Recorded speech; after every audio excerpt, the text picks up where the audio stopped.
السلام عليكم ورحمة الله وبركاته. ازيكم حبايبي عاملين ايه؟ هنعمل النهاردة طاقية اطفالي من سن يوم لسن 3 شهور.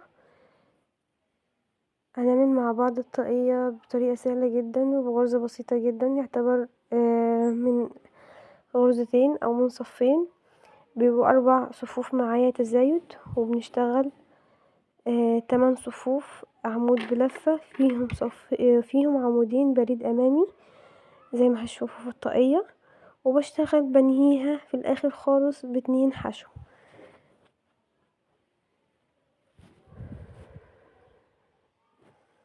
هنا بنعمل العقدة السحرية بتاعتي.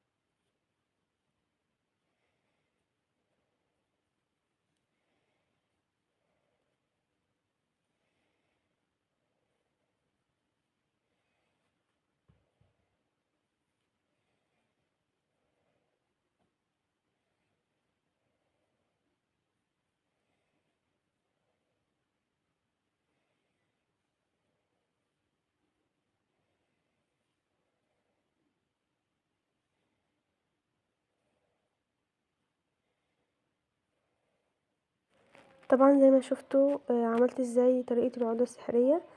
ببدأ اشتغل جواها 12 عمود بلفة عشان ابدأ اشتغل الدايرة بتاعتي اللي هعمل فيها التزايد او هبني عليها بقية التزايد.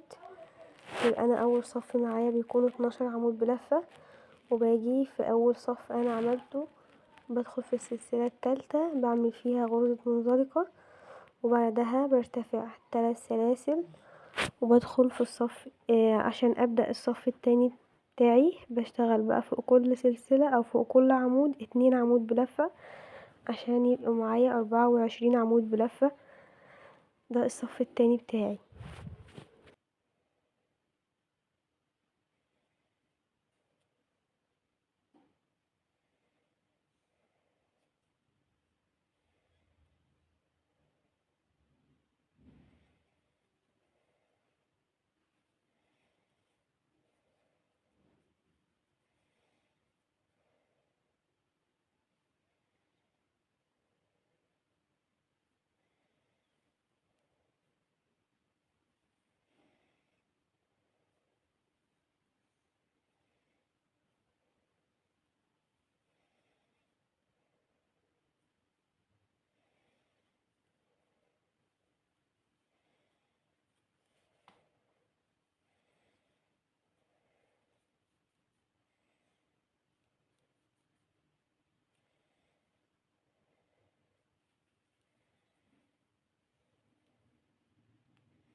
طبعا زي ما شفتوا بديت ازاي الصف التاني، ارتفعت 3 سلاسل ورجعت دخلت في نفس العمود عملت 3 سلاسل تاني عشان يبقوا 2 عمود بلفة في نفس العمود، واشتغلت التسلسل ده على نفس الصف اللي هو 2 عمود بلفة فوق كل عمود بيقابلني. هنهيه برضو بمنزلقة وهرتفع 3 سلاسل واجي في العمود اللي بعده هعمل 2 عمود بلفة، يبقى الصف التالت هيبقى عمود 2 عمود.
طيب ده الصف التالت انا شغالة فيه حاليا.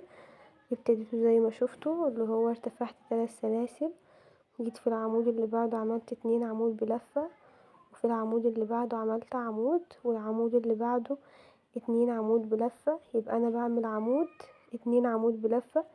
ده في الصف التالت رقم 3 تزايد.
صف رقم 4 برضو بنهي الصف رقم 3 بمنزلقة، وبرتفع 3 سلاسل، وبشتغل في العمود اللي بعدها عمود والعمود اللي بعدها 2 عمود بلفة، يبقى انا بشتغل عمود عمود 2 عمود بلفة. ده بالنسبة للصف رقم 4 تزايد معايا. بشتغل ايه؟ فوق كل عمود عمود وبعدها عمود وبعدها في العمود رقم 3 بشتغل 2 عمود بلفة. كده بنهي التزايد بتاعي ب4 صفوف بس، وهرجع في الصف الخامس هوريكوا هشتغل ازاي.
الصف الرابع بتاعي بيكون عبارة عن ايه. ببتدي غرزة جديدة خالص اللي هو ببدأ اعمل طبعا بنهي الصف الرابع بتاع التزايد بنهيه بمنزلقة وبرتفع 3 سلاسل، وباجي في العمود اللي بعده ببدأ اعمل عمود بريد امامي، بدخل من ورا العمود واجي طالعة اخد لفة وارتفع اعمل فيها عمود، وهكذا العمود اللي بعدها برضو بدخل من وراه وباجي عاملة عمود بلفة، وبشتغل بعدها 6 عمود بلفة عادي جدا، وباجي في العمود رقم 7 ورقم 8 بشتغل نفس اول عمودين اللي هي غرزة البريد الامامي، وارجع اعد 6 عمود بلفة اشتغل العمود بلفة عادي، ورقم 7 ورقم 8 هشتغل فيهم عمود بريد امامي لحد ما اخلص الصف رقم 5 و6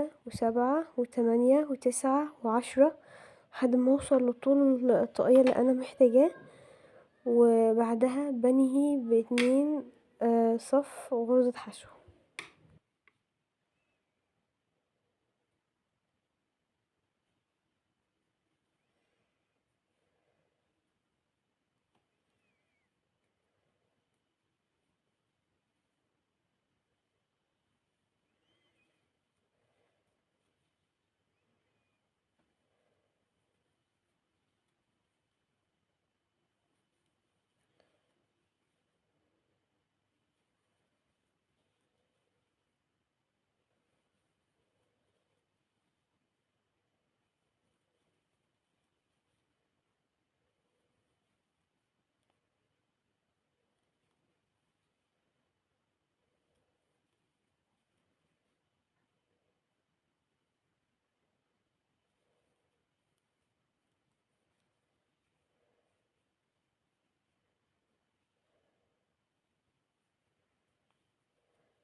طبعا زي ما اتفقت معاكم اخر صفين بيكونوا عبارة عن غرزة حشو.